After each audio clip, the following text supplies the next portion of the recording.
La liste des symptômes occasionnés par les troubles d'attention est longue et peu connue. On peut parler de dépression ou de burn-out, mais aussi de problèmes dans les relations avec les autres, d'hyperactivité et d'impulsion. Ruby fait le point avec l'orthopédagogue Marie-France Maisonneuve, qui a développé une expertise pour accompagner les adultes souffrant d'un TDAH. Quelqu'un qui a un déficit d'attention non identifié, non accompagné, non traité, a 40 de chances de ne pas finir son secondaire 5. Et ils ont 90 à 95 de chances de ne pas obtenir de diplôme universitaire. Quel malheur! C'est des personnes intelligentes. Imaginez-vous ce que la société perd.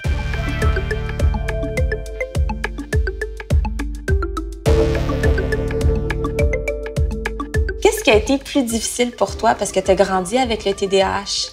Moi, ce qui a été le plus difficile, c'était le regard des gens qui me rabaissait beaucoup. Ce que j'ai trouvé aussi difficile, c'est que j'arrivais pas à être capable de donner mon 100 %. Je savais que je voulais 100 % mais j'arrivais pas. Puis il y avait des conditions qui étaient plus difficiles. Et j'ai eu aussi dans ma famille plusieurs personnes qui ont été atteintes de ça. Et ce qui m'a le plus bouleversée, à l'âge de 30 ans, moi, mon père, à 51 ans, il s'est suicidé. Et mon père avait un grave déficit d'attention.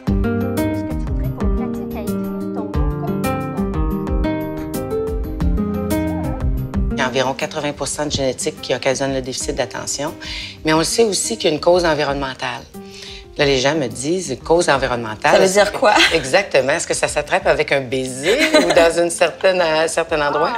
C'est qu'on sait qu'aujourd'hui, les enfants qui ont été exposés au plomb entre l'âge de 0 et 3 ans sont à risque de déficit d'attention. Et ce qu'on sait aussi, c'est les abus, dans le fond, les mamans qui fument beaucoup et l'alcool aussi peut donner le déficit d'attention. Fait qu'aujourd'hui, on connaît plusieurs causes pour le déficit d'attention et on est de plus en plus au courant. Fait que c'est évident que les professionnels vont être capables de passer des examens plus rapidement parce qu'on est capable de mieux les identifier.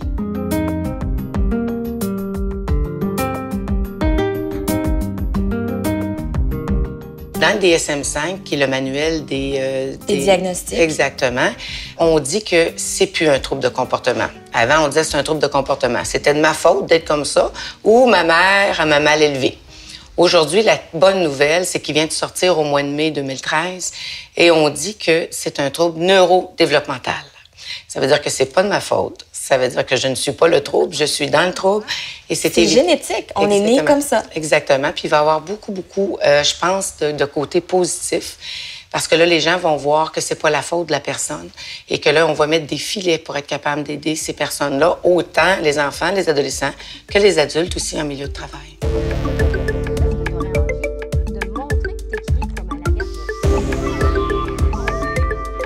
Aujourd'hui, je pense que j'ai le plus beau travail. Je suis capable de regarder les gens, de les accompagner. C'est des gens brillants.